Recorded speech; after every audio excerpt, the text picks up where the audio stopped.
तो हेलो दोस्तों, उम्मीद करता हूँ कि सब लोग ठीक ठाक होंगे और तैयारी ज़ोर शोर से चल रहा होगा। तो दोस्तों आज हम लोग 2022 मैट्रिक का मॉडल सेट साइंस का 5 पढ़ेंगे और अंतिम होगा, इसी से हम लोग विसर्जन कर देंगे। तो चलते हैं हम लोग सीधे सवाल की ओर। सवाल है, दिल्ली परिवहन की बसों में प्रयुक्त सीएनजी का मुख्य घटक क्या होता है? मीथेन होता है। अभी सीएनजी तो बिहार में भी चल रहा है, टेम्पू आप देख रहे होंगे, बस भी चल रहा है। तो उसमें मुख्य जो घटक होता है वो मीथेन होता है। सूर्य से जो प्रकाश ऊर्जा विकसित होती है उस ऊर्जा का स्रोत होता है। तो हाइड्रोजन नाभिकों का संलयन होता है। याद रखिएगा, बहुत अच्छा सवाल है। हाइड्रोजन नाभिकों का संलयन होता है, इसको नाभिकीय संलयन बोलते हैं। चलिए, निम्नलिखित में ऊष्मा शैली अभिक्रिया कौन सी है? तो 3 का आंसर आपका हो जाएगा सी, ऊष्मा शैली। 3 का आंसर आपका हो जाएगा, 3 का आंसर आपका डी हो जाएगा। ये गलत है, आपका डी हो जाएगा। H2 प्लस I2 इतना किलो कैलोरी जो होगा शैली ऊष्मा शैली अभिक्रिया हो जाएगा। तो चलिए सवाल नंबर, निम्नलिखित में कौन संतुलित प्रक्रिया नहीं है? तो देखिए इसमें कौन संतुलित नहीं है। आप देखिए यहाँ क्लोरीन कितना है 2, इसमें कितना है 3, तो ये संतुलित नहीं है, बाकी सब है। इसलिए ऑप्शन 4 का क्या हो जाएगा? ए हो जाएगा। 5वां नंबर सवाल है, निम्न में कौन अम्ल है? तो ये हो जाएगा HCl, हाइड्रोक्लोरिक अम्ल बोलते हैं इसको, बाकी कोई नहीं है। तो आपका आंसर डी हो गया। 6, निम्नलिखित में कौन सही है? तो आपका आंसर हो जाएगा ये धोने वाला सोडा का सूत्र है, ये सही है, Na2CO3 10H2O। तो 6 का आंसर बी हो जाएगा। सवाल नंबर 7 है, अम्ल का पीएच मान होता है। अम्ल का पीएच मान 7 से कम होता है, 7 से अधिक क्षार हो जाता है। समझ गए? याद रखिएगा, इसमें ये भी गलत क्वेश्चन दिया है, ये 14 दे दिया है, आंसर गलत है। आपको ये सही ये हो जाएगा। 7 से कम होगा वो क्षार होगा, 7 से अधिक होगा वो क्या हो जाएगा? क्षारक हो जाएगा। चलिए 7 से कम होगा अम्ल होगा, 7 से अधिक होगा वो क्षार हो जाएगा, जिसको क्षारक भी बोलते हैं। चलिए, आवर्त सारणी में दाईं ओर रखे गए तत्व कहलाते हैं। तो आवर्त सारणी में दाईं ओर रखे गए तत्व जो है अधातु कहलाता है। चलिए, अधातु के ऑक्साइड होते हैं। अधातु के ऑक्साइड जो होता है वो क्या होता है? अम्लीय होते हैं, और धातु का क्षारीय होता है। याद रखिएगा, विपरीत होता है। तो 9 का आंसर आपका कंफर्म बी हो जाएगा। 10वां नंबर सवाल है, एल्युमिनियम का निष्कर्षण किस विधि द्वारा होता है? विद्युत अपघटन द्वारा होता है। याद रखिए, बताया गया था केमिस्ट्री पढ़ाते समय। सवाल नंबर 11 है, एंटीमनी है। एंटीमनी क्या है? उपधातु होता है। ये धातु है या नहीं अधातु है? उपधातु होता है। आप पढ़े होंगे तो पता होगा। चलिए सवाल नंबर 12 है, स्टेनलेस स्टील किन धातुओं का मिश्र धातु है? Stainless steel. तो 12 का आंसर आपका कंफर्म हो जाएगा, ए हो जाएगा, निकेल और क्रोमियम का है। प्राकृतिक रबर बहुलक है, आइसोप्रीन का है। इसको याद रखने की ज़रूरत है, बहुत अच्छा से अच्छा सवाल आपको पूछा जा रहा है। कार्बनिक यौगिकों में कार्बन की संयोजकता यानी कि वैलेंसी क्या होता है? 4 होता है बाहरी कक्षा में। चलिए, साबुन है, साबुन जो है सोडियम एस्टियरेट होता है। ये गलती गधा इसमें भी गलती किया है, सोडियम एस्टियरेट होता है, तो सोडियम एस्टिएटेट कर दिया है। तो इस पर भरोसा नहीं रखिएगा, ये सब गलत सलत भर दिया है एकदम। रटने वाला विद्यार्थी को पका देगा और पढ़ने वाला को नर्वस कर देगा, दोनों को गड़बड़ा देगा। तो चलिए घबराइए नहीं, हम आपको सब सही सही आंसर बताने वाला हूँ, टोटल ऑल सब्जेक्ट का। अब बता दिया हूँ, ये लास्ट है। चलिए, वह कौन सा प्रक्रम है जिसके द्वारा शरीर में ऊर्जा का उत्पादन होता है? तो ये श्वसन है, श्वसन के द्वारा हम लोग ऊर्जा का उत्पादन करते हैं। जब प्रकाश की किरण हवा से कांच में प्रवेश करती है, तो हवा से कांच में प्रवेश करेगा तो बोलिए अभिलंब से निकट होगा कि अभिलंब से दूर हो जाएगा? 17 का आंसर, बहुत अच्छा सवाल है, तो 17 का आंसर बी हो जाएगा। जब प्रकाश की किरण हवा से कांच में प्रवेश करेगा तो अभिलंब के निकट न हो जाएगा, और जब कांच से हवा में जाएगा तो दूर हो जाएगा। याद रखिएगा। चलिए, प्रकाश का वर्ण विक्षेपण किस उपकरण से संभव होता है? तो प्रिज्म से न होता है। वर्ण विक्षेपण हम लोग किससे कराते हैं? तो प्रिज्म से कराते हैं। चलिए, इंद्रधनुष का बनना किस परिघटना का कारण है? प्रकाश का वर्ण विक्षेपण। 19 का सी हो जाएगा। उत्तल लेंस से 4 अपवर्तित किरण को दर्शाया गया है, इनमें कौन गलत है? 4 गो में से ये आपका पहला सही है, दूसरा भी इसमें सही ही है, और ये तीसरा भी सही है, लेकिन चौथा गलत है, ऐसे कभी नहीं होता है। तो इसमें भी आपका गलत आंसर दिया है, तो आपका आंसर आपका क्या हो जाएगा, 20 का आंसर आपका डी हो जाएगा। 21 नंबर सवाल है, अवतल लेंस का आवर्धन बराबर है। अवतल लेंस में आवर्धन सूत्र का फॉर्मूला होता है V/U, तो ऑप्शन डी हो जाएगा, ये भी गलती दिया है। चलिए सवाल नंबर है, एक पदार्थ को धन आवेश से आवेशित किया गया है, इस आवेश में पदार्थ का द्रव्यमान क्या होता है। जब धन आवेश से आवेशित किया गया है तो पदार्थ का द्रव्यमान जो होता है वो क्या हो जाता है, तो ये घट जाता है, अंशतः घट जाता है। दोस्तों उम्मीद कर रहा हूँ कि आपको समझ में आ रहा होगा, अधिक से अधिक शेयर कीजिए। चलते हैं हम लोग नेक्स्ट सवाल। 23 नंबर सवाल है, चित्र में प्रदर्शित प्रतिरोध ए से बी के बीच समतुल्य प्रतिरोध क्या हो जाएगा। देखिए यहाँ ए है और यहाँ पे बी है, अभी गधा है बताया नहीं कि इसमें इतना गलती किया है ना, लगता पी पा के सब सेट कर रहा था मॉडल। चलिए तो ए से बी तक प्रतिरोध का मान क्या हो जाएगा। आपको मालूम है कि ये किस क्रम में जोड़ा हुआ है, श्रेणी क्रम में। श्रेणी क्रम में जोड़ा हुआ है तो तीनों को जोड़ दीजिए, एक आर 3 आर हो जाएगा, तो 3 आर ऑप्शन ए हो जाएगा। ये भी गलती किया है, आपका आंसर बी दे दिया है। समांतर क्रम में होगा तब ना ऐसे होगा। चलिए निम्नलिखित में कौन लंबे विद्युत धारावाही तार के निकट है, तो ये 24 का आंसर आपका हो जाएगा सी हो जाएगा। चुंबकीय क्षेत्र की संगीतीय क्षेत्र रेखाएं का केंद्र तार होता है, तार के कारण ही ना विद्युत धारा प्रवाहित कीजिएगा तो वहीं से ना चुंबक उत्पन्न होता है। जब तार मान लेते हो कि उसमें करंट देवे नहीं करेंगे तो चुंबक तो कहाँ से उत्पन्न होगा। अब जौन व्यक्ति को करंट मार दिया है मान लीजिए, तो उसमें से करंट हटा देते हैं तब उसको छोड़ देता है, मतलब उसका कारण क्या है, करंट ही विद्युत चुंबक उत्पन्न करता है, समझ गए। चलिए सवाल नंबर, डायनेमो से कैसी धारा प्राप्त होता है। तो डायनेमो दो तरह का होता है, एक एसी होता है, एक डीसी होता है। एसी प्रत्यावर्ती धारा का करता है अल्टरनेटिव को, और डीसी दिश धारा को उत्पन्न करता है, इसलिए दोनों ऑप्शन हो जाएगा। चलिए 1, 2, 3 ओम को प्रतिरोधों को श्रेणी क्रम में जोड़ने पर समतुल्य प्रतिरोध का मान क्या हो जाएगा। श्रेणी क्रम में जोड़ रहा था अभी तो बताया, तीनों को जोड़ दीजिए, 2 1 3 1 6 हो जाएगा, 6 ओम, तो ऑप्शन आपका क्या हो जाएगा, डी हो जाएगा। ओम के नियम को परिभाषित करने में किसका मान अचर रहता है, दाब का मान अचर रहता है, बाकी सब तो ठीक है, विभवांतर धारा ताप होबे करता है। वृक्क के सरात्मक क्रियात्मक इकाई को क्या बोलते हैं, नेफ्रॉन बोलते हैं। बहुत इंपॉर्टेंट क्वेश्चन है, याद रखिएगा। सवाल नंबर 29 है, लार में कौन एंजाइम पाया जाता है। तो लार में जो है 29 का आंसर आपका सी हो जाएगा, टाइलिन पाया जाता है। 30 नंबर, मनुष्य के मस्तिष्क को कितने भागों में बांटा गया है, 3 भागों में बांटा गया है। 31 का आंसर सी हो जाएगा। 32, अंतःस्रावी ग्रंथियाँ होती हैं। अंतःस्रावी ग्रंथियाँ क्या हो जाती है, नलिका विहीन होता है, उसमें नली नहीं होता है। चलिए लैंगरहैंस की दीपिकाएँ पाई जाती हैं।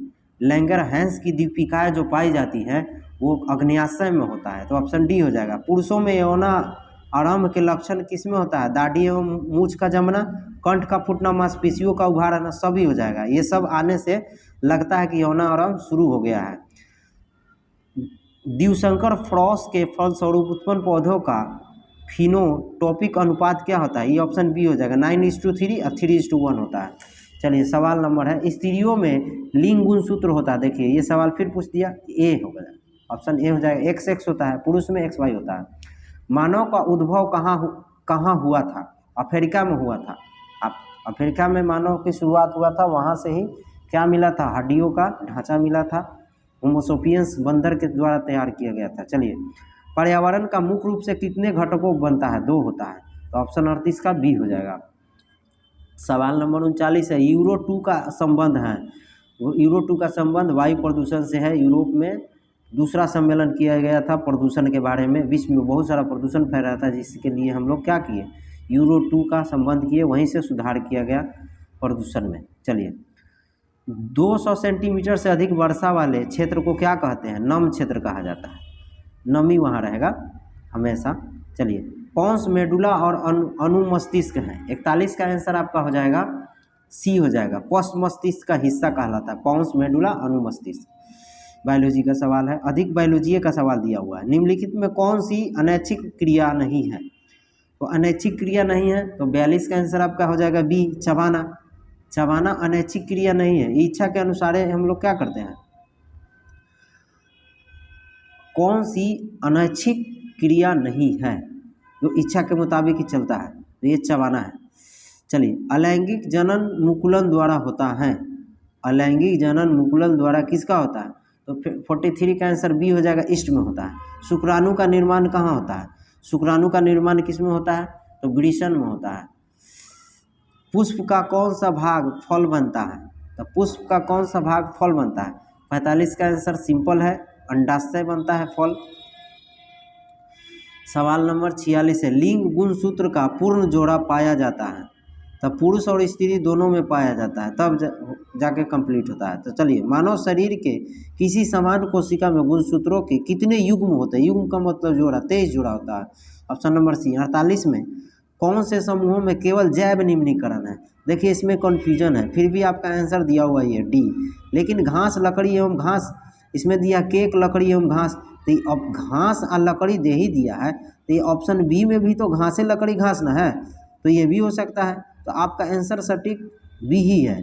ये आपका क्वेश्चन में गलत दिया। चलिए, नर युग्मक और मादा युग्मक के संलयन को क्या बोलते हैं? निषेचन। जब नर और मादा संलयन इकट्ठा होते हैं, संलयन मतलब इकट्ठा होना, तो निषेचन कहलाता है।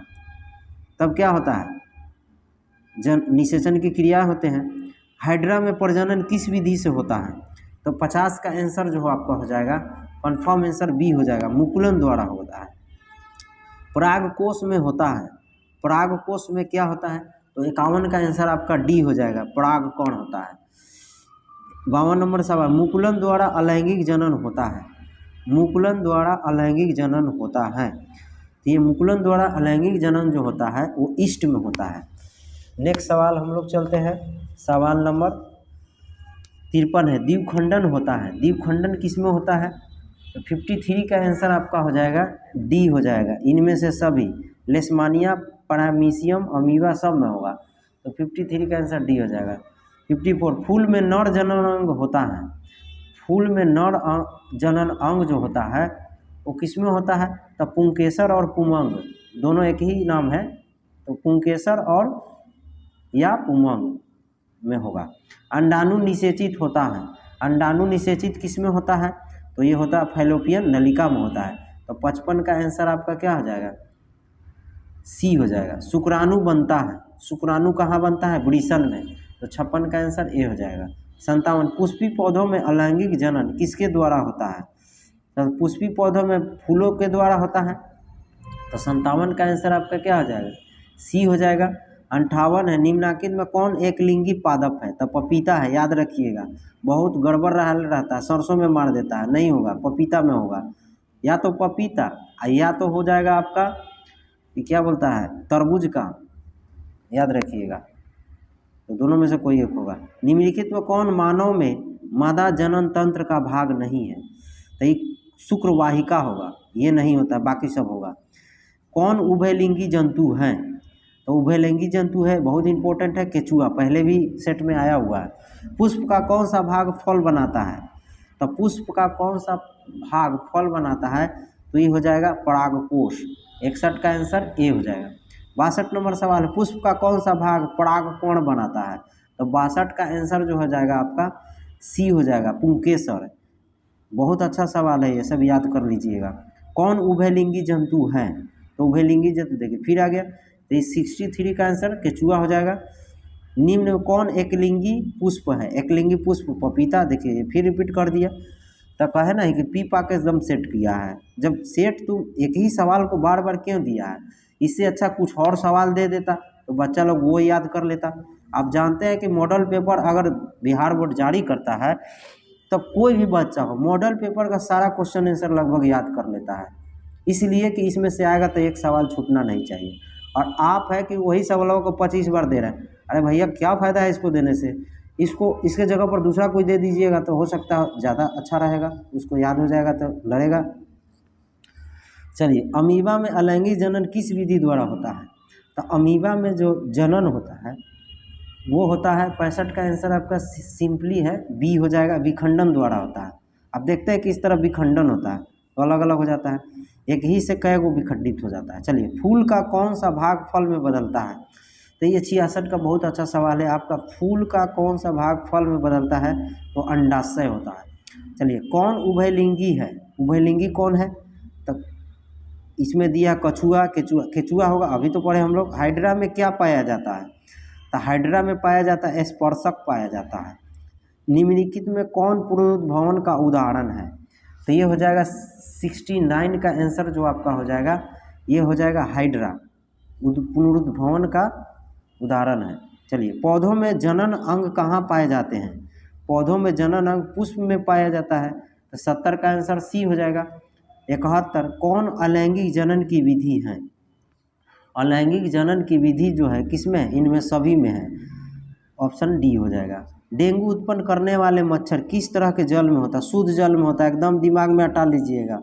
बहुत लड़का लिख देगा खड़ा जल या गंदा जल में लिख देगा, ऐसा नहीं, शुद्ध जल में डेंगू मच्छर उत्पन्न होता है। चलिए, मलेरिया उत्पन्न करने वाला मच्छर किस तरह के जल में होता है, ये गंदा जल में होता है, तो आपका 73 का आंसर क्या हो जाएगा, बी हो जाएगा। 74 नंबर, नर युग्मक और मादा युग्मक के संयोजन से बनता है क्या, जाइगोट या युग्मनज बनता है, याद रखिएगा। प्लेनेरिया में अलैंगिक जनन की विधि होता है, तो कौन सा विधि होता है, तो 75 का आंसर डी हो जाएगा, पुनरुद्भवन होता है। 76 नंबर सवाल, फूलों में मादा जनन अंग होता है, फूलों में मादा जनन अंग को हम लोग क्या बोलते हैं, तो स्त्री केसर या जयांग बोलते हैं। चलिए, किसमें बाह्य निषेचन होता है, तो मेढक में होता है, बाकी सब में अंदर होता है। स्पाइरोगाइरा में प्रजनन किस विधि से होता है, 78 का आंसर आपका बी हो जाएगा, खंडन द्वारा। चलिए, किस जंतु में लैंगिक और अलैंगिक प्रजनन दोनों होता है, तो ये हो जाएगा आपका आंसर, सवाल नंबर 79 का आंसर आपका हाइड्रा हो जाएगा।